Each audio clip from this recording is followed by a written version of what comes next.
ఆలగడ్డ నియోజకవర్గంలో దోపిడీ అంతా భార్గవరాంను ఎరచూపించి అసలైన దోపిడీ ఎమ్మెల్యే భూమా అఖిలప్రియనే చేయిస్తున్నదని వైఎస్ఆర్సీపీ నాయకులు భూమా కిషోర్ రెడ్డి ఘాటైన విమర్శలు చేశారు. ఆలగడ్డ నియోజకవర్గంలో దోపిడీ వసూలు అన్ని భార్గవరాంను ఎరచూపించి అసలైన సొర ఎమ్మెల్యే భూమా అఖిలప్రియ అని వైఎస్ఆర్సీపీ నాయకుడు భూమా కిషోర్ రెడ్డి ఘాటైన విమర్శలు చేశాడు. నియోజకవర్గం బాగుపడాలన్నా ప్రశాంతంగా ఉండాలన్నా పక్కన పెట్టాల్సింది భార్గవరాంను కాదని ఎమ్మెల్యే భూమా అఖిలప్రియను పక్కన పెట్టాలని సూచించాడు. అంతవరకు ఆలగడ్డలో అరాచకాలు ఆగవని వైసీపీ పార్టీ రాష్ట్ర కార్యదర్శి భూమా కిషోర్ రెడ్డి అన్నారు. అంటే కర్త ఎవరు, క్రియ ఎవరు? మొత్తం ఈమె. అతనిది ఏముండదు, అతను జస్ట్ చెప్పినే చేస్తున్నాడు, వసూలు చేసి పెడుతున్నాడు. చేసేదంతా ఈమె. పక్కన పెట్టాల్సింది ఎవరిని? ఇలాంటివి చేయకుండా పక్కన పెట్టాల్సింది అఖిలప్రియని. ఆమె భర్తను పక్కన పెడితే ఏమొస్తుంది? నీవన్నీ మళ్ళీ ఏమనంటే ఆమె నన్ను పిలవలేదంటది, ఊహాగానాలంటది. ఇంకా మేమేం చెప్పలేదు. రాష్ట్ర వ్యాప్తంగా కూటమి ప్రభుత్వం 2 ఏళ్ల పాలనలో సాధించిన విజయాలు అంటూ ఇంటింటికి తిరిగి ప్రజలను మోసం చేస్తున్నారని, వాళ్ళు ఇచ్చిన హామీలు ఏమాత్రం అమలు కాలేదని పేర్కొన్నారు. ఆలగడ్డలో ఇసుక మట్టి బెదిరింపులు, దౌర్జన్యకాండలు, అహోబిలం గేటు, అహోబిలం దేవస్థానంలో అరాచకం జరుగుతున్న విషయాలు నియోజకవర్గ ప్రజలకు తెలియవా అంటూ పేర్కొన్నారు. ఒక పక్క దౌర్జన్యాలకు పాల్పడుతూ మరోపక్క అభివృద్ధి చేశామంటూ ప్రజల ముందుకు ఏ విధంగా వెళ్తున్నారని, ఏ ముఖం పెట్టుకొని ప్రజలను అడుగుతున్నారని భూమా కిషోర్ రెడ్డి నిలదీశారు.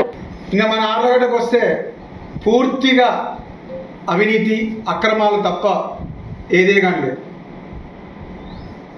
ఇచ్చిన మాటల్లో ఒక్క హామీ అన్న నెరవేర్చినారు. వస్తేనే గేట్లు ఎత్తేస్తా అన్నావు, టోల్ గేట్లు ఎత్తేస్తా అన్నావు. ఇంకా నువ్వు చెప్పిన హామీలకి ఇంకా అసలు అర్థే లేదు. మళ్ళీ ఈరోజు గడప గడపకని తిరుగుతుంది. సో నేనేదో రామలక్ష్మి కొట్టాలి పోయినా. 2 సంవత్సరాలు అయింది నీకు అధికారం వచ్చి. ఇంకా వైఎస్ఆర్సీపీ వాళ్ళు చేసినారు. వైఎస్ఆర్సీపీ ఏం గాడిదలు కాస్తున్నారా 2 సంవత్సరాల నుండి మీరు? మీ ప్రభుత్వం ఏం చేస్తుంది? సరే డ్రైవింగ్ బాగాలేదన్నావు, ఆడ సరిగ్గా వేయలేదన్నావు. వేయకపోతే నువ్వేం చేస్తున్నావు? ఇంకా నీకు ఇందుకైనా అధికారం ఇచ్చింది?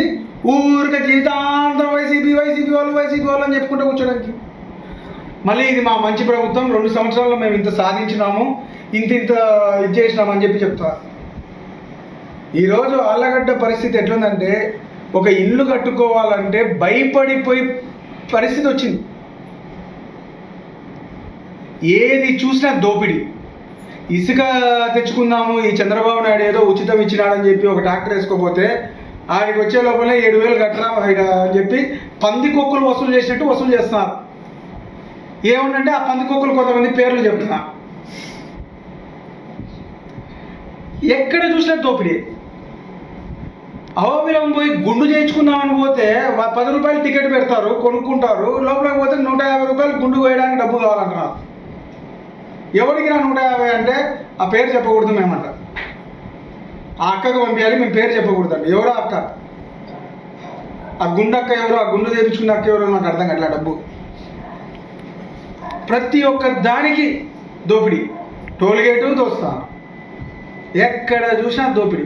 ఇంకా మళ్ళీ ఏమో పెట్టుకొని మీరు 2 సంవత్సరాల్లో మేము ఇంత సాధించినామని చెప్పి వస్తున్నారు. ఆలగడ్డలో జరుగుతున్న అరాచకాలకు ఎమ్మెల్యే భూమా అఖిలప్రియ భర్త భార్గవరాంను బూచిగా చూపిస్తూ ఆయనను పక్కన పెట్టాలంటూ అధిష్టానం సూచించడం కూడా ఒక నాటకమని అన్నారు.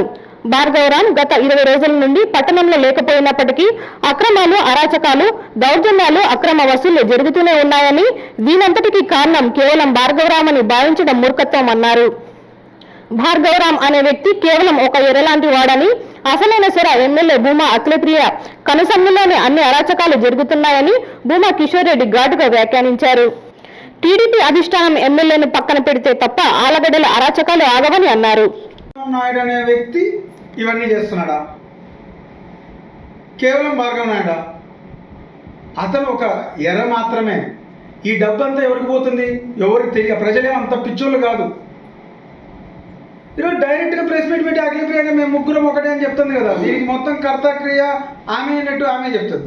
ఈరోజు ఆమె భర్తను పక్కన పెడితే ఏమొస్తుంది? అతను చేసి పెట్టేవాడు మాత్రమే, చేయించుకునే వాళ్ళు ఎవరు? వాళ్ళే కదా. పక్కన పెట్టాల్సింది తప్పు చేసింది ఆళ్ళగడ్డ నియోజకవర్గంలో తెలుగుదేశం పార్టీ తరఫున తప్పులు జరుగుతుంటే ఎవరిని పక్కన పెడతారు? భార్గవరావు పక్కన పెడితే ఏమొస్తుంది? సరే, వాస్తవంగా భార్గవరావు ఇక్కడ కనపడక దాదాపు 20 రోజులు అయింది, నెల అయింది. ఏమన్నా ఆగినాయా? జరిగే అవినీతి ఏమన్నా ఆగిందా? గుండు కొట్టిన వాళ్ళ దగ్గర 150 వసూలు చేయట్లేదా? లేదా గుండు కొట్టించుకోవడానికి వచ్చిన వాళ్ళ దగ్గర 150 వసూలు చేయట్లేదా? ఆళ్ళగడ్డ నుండి పోయే వాళ్ళ దగ్గర టోల్ గేట్లు 150 వసూలు చేయట్లేదా? లేదా ఆళ్ళగడ్డ పొలిమేరలో ఒక ట్రాక్టర్ ఇసుక లోపలికి రావాలంటే 150 వసూలు 7,500 వసూలు చేయట్లేదా? పొలంలో మట్టి తోగి పక్కన వేసుకోవాలంటే ట్రాక్టర్కి 250 రూపాయలు వసూలు చేయట్లేదా? అన్నీ వసూలు చేస్తున్నారే. అంటే భార్గవరావు అనేవాడిని ఊరికే ఎరగా చూపిస్తున్నారు. దీని వెనక ఉండేది ఎవరో అందరికీ తెలుసు. అతను లేకపోయినా ఇక్కడ జరగాల్సినవి జరుగుతున్నాయంటే ఎవరన్నదో జరుగుతున్నాయి? నాయకురాలు అన్నతోనే జరుగుతున్నాయి. హలో అండి, నేను మీకు Rakshitha. Please to subscribe to Nandyal communications.